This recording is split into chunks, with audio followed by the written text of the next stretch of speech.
گوندی دمێڤانخانە ڕەشوودە ڕوونشتە بوون و داخافتن. دژمن ji gund bi tenê qonaqekê dûr bû. Nixta gundê şadiyan di nêzîkta wê biketa axa, bav û galan. Her kes dibonijî û li çareyekê digeriye. Ezman girtî bû. Bandavekê ji reşya şevê re hîn bêtir tirs dida.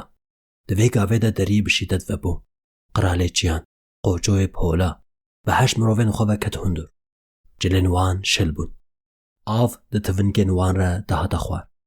Gundiyan gişandan ber qîran. Polayê Kurd, sergevazê çiyayên Kurdistanê, fermo. Lê qoço rûne nişt. Di nêvê odê de ma û wek serdarekî bi dengekî xwerd û gur gota wan. Gundîno, ev 15 salin ku ez gunehan dikim, xelkê dikuşim, xerabiyê dikim.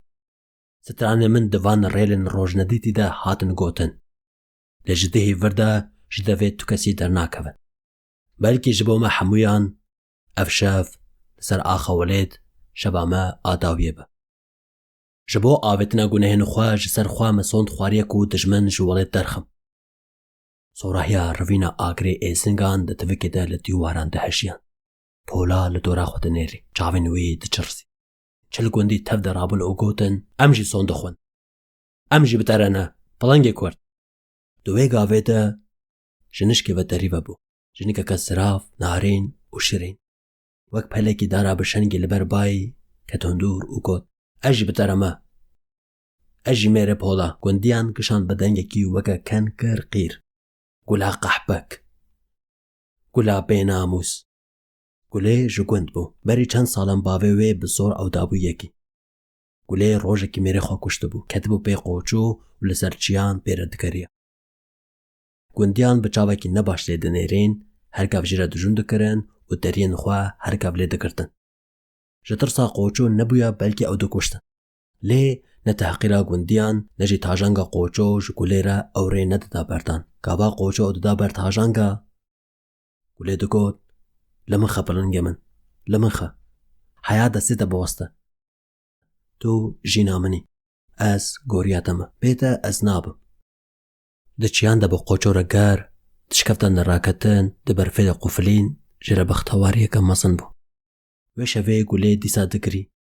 Lê îcar ne jî êşa tajangiya qoçû ve ku wek marekî xwe li bejna wê asrav dipêçan. Xew qet nediket çavên wê. Dijmin dê biketa Welêt. Rojên geşî ji bo wan nediman. Her tişt dibû xeyal.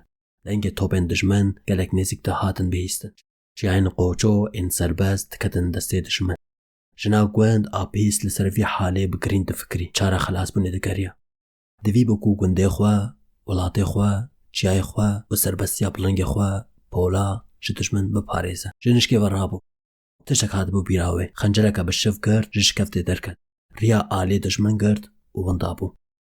Qoçû bi çil gundên xort û mêrxas ve li pêş dijmin kemîn girtibûn. Hingura şevê bû. Li ser çiyayê bilind nîvreş hêveka sor bi dilekî şikestî hêdî hil dihat. Dengê topan hatibû birîn. Pola çavên xwe li ser çiyayên xwe li ser warên xwe gerand û bi keser li wan nêrî. Wî sond xwaribû. Gunehên xwên 15 salan wê bi destê xwe rakirana. Nehişta ku dijmin derbasî tixûbên Welêt bibe. Di dilê wî ê pola de agirê serbestiyê pê ketibû. Wî tu caran wek wê şevê heş kuştin û helalîna tola xwe nekiribû. Demekê gulê hat bîra wî. Wî heş vê jinekê dikir. Li dora xwe nêrê. Li gula xwe ya ku wek sehekê jî nedibû nedît. Di wê gavê de nêrevanekî wan got: Bala xwe bidin, ji alê dijmin ve yek tê. Siha ku xuya dikir bê tirs û telaş dihat. Dengekî şikên wan rakirin. Ev gula qehbik e. Gundekî din got: Qehbikê em xisine xefkê.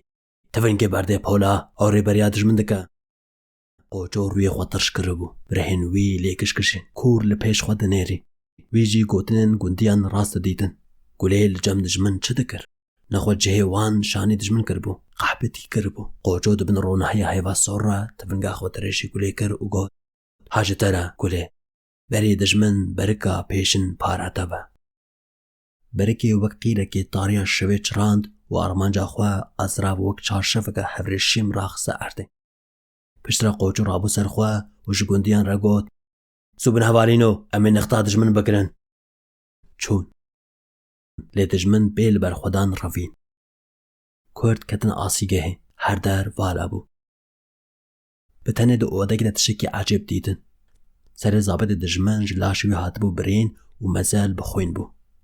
Li ser nivînê xencereka bixwîn diçirrisî. Qoço xencer rakir wî ev xencer dabû gulê. Di kulma zêbit a govaşê de gurzek porên gulê ên zer pêl dida. Qoço kulmikên xwe gez kirin û wî pilingê ku çiya dihejandin ji bo cara pêşin girî û gota gundiyan. We bi min gunehê paşîn dakirin ji gula qeh bikire me qehbê dîkir. Bi dengekî têr êş, têr poşmanî û têrbirîn gotina xwe a paşîn kir. Gulê te deynê xwe da te gunehên xwe rakirin niho dora min e. Gulê gula min a zer bi xencera xwîndar û wek bayekî ji odê derket. Berê xwe da dijmin û nema xwe ya kir.